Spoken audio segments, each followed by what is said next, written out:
அடுத்ததாக பார்க்கக்கூடிய ராசிக்காரர்கள் துலா ராசிக்காரர்கள். நரசிம்மர் வழிபாடு. நரசிம்மரை சரணாகதி அடைவது, விட்டுவிடாதீர்கள், ஏற்றத்தை தரும். திடீர் அதிர்ஷ்டம்.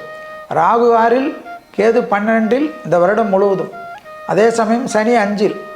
வயிறையும் பார்த்து கொள்ள வேண்டும், முதுகையும் பார்த்து கொள்ள வேண்டும், கால்களையும் பார்த்து கொள்ள வேண்டும். அதில் மட்டும் கவனம்.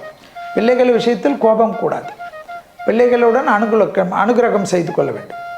பிள்ளைகள் விஷயத்தில் தாயாக தந்தையாக இல்லாமல் நல்ல தோழனாக தோழியாக மாறிக்கொள்ள வேண்டும். குருவின் மாற்றம் 8ஆம் இடத்தில் வருவதனால் முழு உடல் பரிசோதனை செய்து கொள்ளக்கூடிய ராசிக்காரர்கள் நீங்களும் வருகிறீர்கள். அதே சமயம் பெரிய அளவு ஏற்றத்தை பெறுவீர்கள்.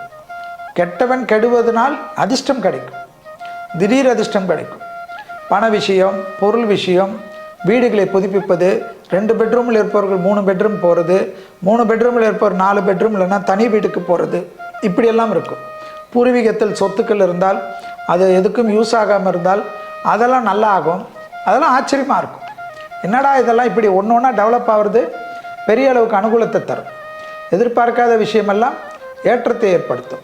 தொழில் நிமித்தமாக, உத்தியோக நிமித்தமாக எடுக்கக்கூடிய முடிவுகள் எல்லாம் பலரால் பாராட்டப்படக்கூடிய அமைப்பு கண்டிப்பாக ஏற்படும். திடீர் அதிர்ஷ்டங்கள் யோகத்தையும் அனுகூலத்தையும் தரும். தனிப்பட்ட முறையில் செல்வாக்கு உயரக்கூடிய காலகட்டம் பெரிய அளவுக்கு ஏற்றத்தை தரும். அதே சமயம் துலா ராசிக்காரர்கள் உடல் ரீதியாக பார்த்து கொள்வதும் மன ரீதியாக பார்த்து கொள்வதும் போட்டு குழப்பிக் கொள்ளாமல் இருந்தாலே போதும். சனி 5ஆம் இடத்தில் இருப்பதனால் சாதாரண அசிடிட்டி எல்லாம் கூட நெக்லெக்ட் பண்ணுவதும், முடிந்தால் பழைய சோறை தினமும் ஒரு வேளையாவது எடுத்துக்கொள்வது உங்களுக்கு தேக ஆரோக்கியத்திலும் புத்துணர்விலும் அனுகூலத்தை ஏற்படுத்தி தரும் துலா ராசிக்காரர்கள்.